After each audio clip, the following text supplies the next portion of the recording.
The Solid Muldoon by Rudyard Kipling. Did ye see John Malone, wid his shinin' brand new hat? Did ye see how he walked like a grand aristocrat? There was flags and banners wavin' high in DHS, and SH tile were shown. But the best av all the company was Mr. John Malone, John Malone. There had been a royal dogfight in the ravine at the back of the riflebutts between Lyrid's jock and Orthrus, Blue Rot. Both mongrel ramper hounds chiefly ribs and teeth. It lasted for 20 happy howling minutes. And then Blue Rot collapsed, and Orthrus paid Lyrid 3 rupees. And we were all very thirsty. A dogfight is a most heating entertainment, quite apart from the shouting, because rampers fight over a couple of acres of ground later when the sound of belt badges clicking against the necks of beer bottles had died away. Conversation drifted from dog to man. Fights of all kinds. Humans resemble red deer. In some respects, any talk of fighting seems to wake up a sort of imp in their breasts, and they bell one to the other exactly like challenging bucks. This is noticeable even in men, who consider themselves superior to privates of the line. It shows the refining influence of civilization, and the march of progress. Tale provoked tale, and each tale more beer. Even dreamy Lyrid's eyes began to brighten, and he unburdened himself of a long history, in which a trip to Malham Cove, a girl at Pateley Brig, a ganger himself, and a pair of clogs were mixed in drawling tangle. And so coots yade oppen from tea chin to tea hair, and he was abed for tea matter a month, concluded Lyrid pensively. Mulvaney came out of a reverie, was lying down and flourished his heels in the air. You're a man, Lyrid, said he critically, but you've only fought wid men, and that's an everyday experience. But I've stood up to a ghost, and that was not an everyday experience. No, said Orthrus, throwing a cork at him. You get up and address the ouskew in your experiences. Is it a bigger one nor usual? 'Twas the livin' trut, answered Mulvaney, stretching out a huge arm, and catching Orthrus by the collar. Now, where are ye, me son? Will ye take the word, av the lawed out, av my mouth another time? He shook him to emphasize the question. No, something else though, said Orthrus, making a dash at Mulvaney's pipe, capturing it, and holding it at arm's length. Ill chuck it across the ditch, if you don't let me go. You married and hathen tease the only cuddy I iver loved, handle her tinder, or ill chuck you across the nulla. If that poip was bruck, give her back to me sore. Orthrus had passed the treasure to my hand. It was an absolutely perfect clay, as shiny as the black ball at pool. I took it reverently, but I was firm. Will you tell us about the ghost fight? If I do, I said. Is the sh story that's troublin' you? Av course, I will. I meant to all along. I was only gettin' at my own way. As Pop Doggle said when they found him trying to ram a cartridge down the muzzle, Orthrus fall away. He released the little Londoner, took back his pipe, filled it, and his eyes twinkled. He has the most eloquent eyes of anyone that I know. Did I iver tell you, he began, that I was once the divil of a man? You did, said Lyrid, with a childish gravity that made Orthrus yell with laughter, for Mulvaney was always impressing upon us his great merits in the old days. Did I iver tell you, Mulvaney continued calmly, that I was once more av a divil than I am now? Maria, you don't mean it, said Orthrus. When I was corporal, I was reduced afterward, but, as I say, when I was corporal, I was a divil of a man. He was silent for nearly a minute, while his mind rummaged among old memories, and his eye glowed. He bit upon the pipestem, and charged into his tale. They was great times. I'm ud now, me hides wore off in patches. Synthrigo has disconceited me, and I am a married man too. But I've had my day, and nothin' can take away the taste that my time past when I put me foot through every livin' one, the 10 commandments between reveille and lights, out blew the froth, off a pewter, wiped me mustache wid the back me hand, and slept on all as quiet as a little child. But ruts over and twill niver come back to me, not though I prayed for a week Sundays. Was there any one in the rigment to touch Corporal Terence Mulvaney when that same was turned out for seduction? I niver met him. Every woman that was not a witch was worth the runnin' after in those days, and every man was my dearest friend, or I had stripped to him, and we knew which was the betther av the two. When I was corporal, I wad not ha changed wid the colonel, nor yet the commander-in-chief. I wad be a sergeant. There was nothin' I wad not be. Mother av hiven look at me. What am I now? We was quartered in a big cantonmenties, no manner av use namin names, for might give the barracks disreputation in. I was the emperor av the earth to my own mind, and one or two women thought the same small blame to them, After we had lain there a year Brajan the colour, Sergeant av e company, went and took a wife that was lady's maid to some big lady in the station, she's dead now. Is Annie Brajandied in childbed at Kerpatal? Or ut may ha been almoras of 9 years, gone in Brajan he married again. But she was a pretty woman when Brajan introduced her to cantonment society, she had eyes like the brown av a butterfly's wing, when the sun catches ut, and a waist no thicker than my arm and a little soft button. Av a mouth, I would ha gone through all Asia bristlin' wid bayonets to get the kiss av in her hair, was as long as the tail av the colonel's charger forgive me mentionin', that blunderin based in the same mouthful with Annie Brajan but 'twas all sh pun golden time, was when ut was more than dimmons to me. There was niver pretty woman, yet an I've had thruck would a few cud open the door to Annie Brajan.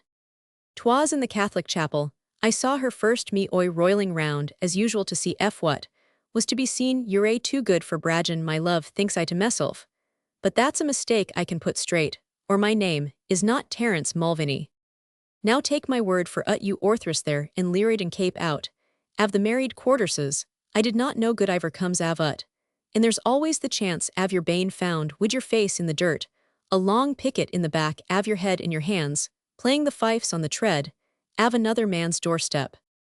'Twas so we found O'Hara he that Rafferty killed 6 years gone, when he went to his death wid his hair old whistlin' Larry, O'Rourke betune his teeth.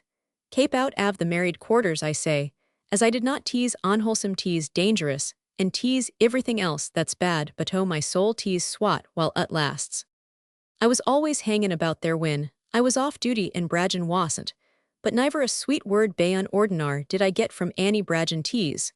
The pervarsity, av the sect says I to meself, and gave my cap another cock on my head and straightened my back twas the back av a rum major. In those Dason went off as though I did not care wid all the women in the married quarters laughin', I was persuaded most boys, or I am thinkin' that, no women born av woman cud stand against me. Av I held up my little finger, I had reason fur thinkin' that waitil I met Annie Brajan. Time and again when I was blandin' in the dusk, a man would go past me as quiet as a cat, that's quare thinks I for I am, or I should be the only man in these parts. Now what divilment can Annie be up to thin I called myself a blackguard for thinkin' such things, but I thought them all the same in that mark you is the way av a man. One evenin', I said Mrs. Brajan Mannon, no disrespect to you, who is that Corporal man I had seen the stripes, though I could niver get sight av his face. Who is that corporal man that comes in always when I am goin' away? Mother av God says, she turnin' as white as my belt, have you seen him too? Seen him says I av course, I have did you want me not to see him for we were standin' talkin' in the D hark. Outside the veranda av Brajan's quartersyowd, better tell me to shut me eyes unless I am mistaken, he's come now. And sure enough the corporal man was walkin' to us, hangin' his head down, as though he was ashamed av himself. Good night, Mrs. Brajan, says I very cool tease not for me to interfere wid your amours, but you might manage some things wid more dacency I am off to canteen I says. I turned on my heel and went away swearin', I would give that man a dressin' that would top him messin' about the married quarters for a month and a week. I had not tucked 10 paces, before Annie Brajan was hangin' on to my arm, and I could feel that she was shackin' all over. Stay wid me, Mr. Mulvaney, says she you're flesh and blood at the least ye not. I am all that says I in my anger went away in a flash, will I want to be asked twice Annie. With that I slipped my arm round her waist for begad I fancied, she had surrendered at discretion, and the honors av war were mine. What nonsense is this says she drowin' herself up on the tips av her dear little toes, with the mother's milk, not dhry on your impident mouth, let go she says. Did ye not say just now that I was flesh, and blood says Roman 1 I have not changed, since I says, and I kept my arm where ut was. Your arms to yourself, says she and her eyes sparkled. Sure 'tis only human nature, says I and I kept my arm where ut was. Nature or no nature says she you take your arm away, or ill tell Brajan and hell alter the nature, av your head, what do you take me for she says.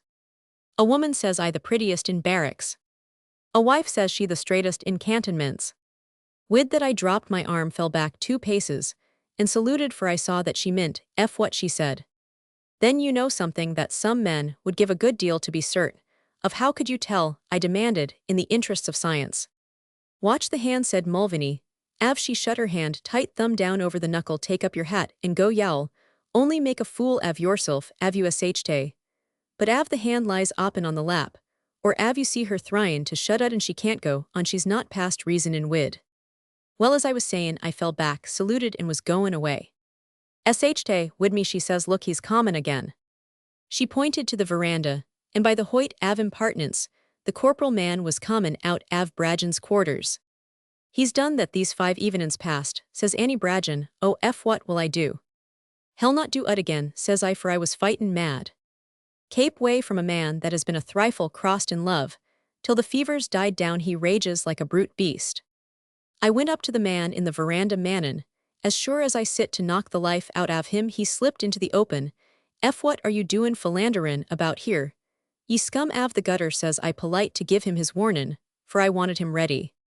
He niver lifted his head, but says all mournful and melancholious, as if he thought I would be sorry for him. I can't find her, says he. My troth, says I, you've lived too long, you and your seekins and findins, in a dacent married woman's quarters. Hood up your head, ye frozen thief av Genesis, says I, and y'all find all you want and more. But he niver hilled up, and I let go from the shoulder, to where the hair is short over the eyebrows. That'll do your business, says I, but it nearly did mine insted. I put my body weight behind the blow. But I hit nothing at all, and near put my shoulder out. The corporal man was not there, and Annie Brajan, who had been watchin' from the veranda, throws up her heels and carries on like a cock when his neck's wrung by the drummer boy. I went back to her, for a livin' woman, and a woman like Annie Brajan is more than a parade ground full av ghosts. I'd never seen a woman faint before, and I stud like a tuck calf, askin' her whether she was dead, and prayin' her for the love av me, and the love av her husband, and the love av the Virgin to open her blessed eyes again, and callin' meself all the names under the canopy, av hiven for plagwin her wid my miserable amours, when I ought to ha stud betune her and this corporal man that had lost the number av his mess. I misremember what nonsense, I said, but I was not so far gone that I could not hear a foot on the dirt outside. 'Twas Brajan common, and by the same token Annie was common too. I jumped to the far end av the veranda, and looked as if butter wouldn't melt in my mouth. But Mrs. Quinn, the quartermaster's wife, that was head tud Brajan about my hangin' round Annie. I'm not pleased wid you, Mulvaney, says Brajan, unbucklin' his sword, for he had been on duty. That's bad hearin', I says, and I knew that the pickets were driven in what for sergeant, says Roman 1. Come outside, says he, and ill show you why. I am willin', I says, but my stripes are none so ood that I can afford to lose them. Tell me now, who do I go out wid, says Roman 1. He was a quick man, and a justin saw what I would be after wid Mrs. Brajan's husband, says he might ha known by me askin' that favor that I had done him no wrong. We went to the back av the arsenal, and I stripped to him, and for 10 minutes 'twas all I could do to prevent him killin' himself against my fists. He was mad as a dumb dog, just frothing wid rage, but he had no chanced wid me in reach or learnin' or anything else. Well, ye hear reason, says I, when his first wind was run out. Not woil I can see, says he, wid that I gave him both one after the other smash through the low jard that he'd been taught when he was a boy, and the eyebrow shut down on the cheekbone like the wing av a sick crow.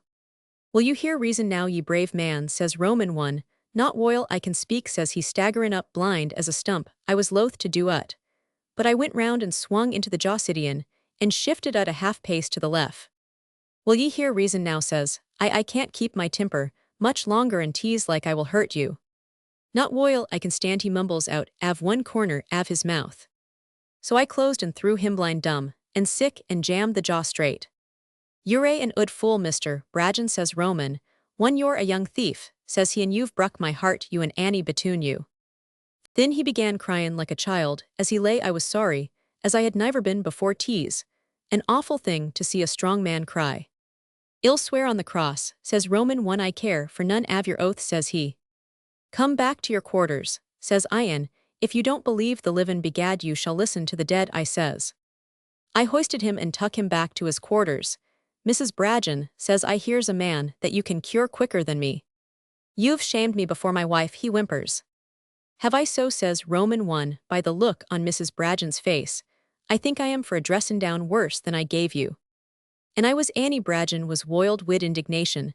There was not a name that a dacent woman could use that was not given my way. I've had my colonel walk round me like a cooper round a cask for 15 minutes in ordly room because I went into the corner shop and unstrapped lunatic, but all that I iver tuck from his rasp, av a tongue was gingerpop, to f what Annie tood me in that mark, you is the way av a woman. When ut was done for want av breath and Annie was bendin' over her husband, I says tease all through and I am a blackguard and you're an honest woman, but will you tell him of one service that I did you?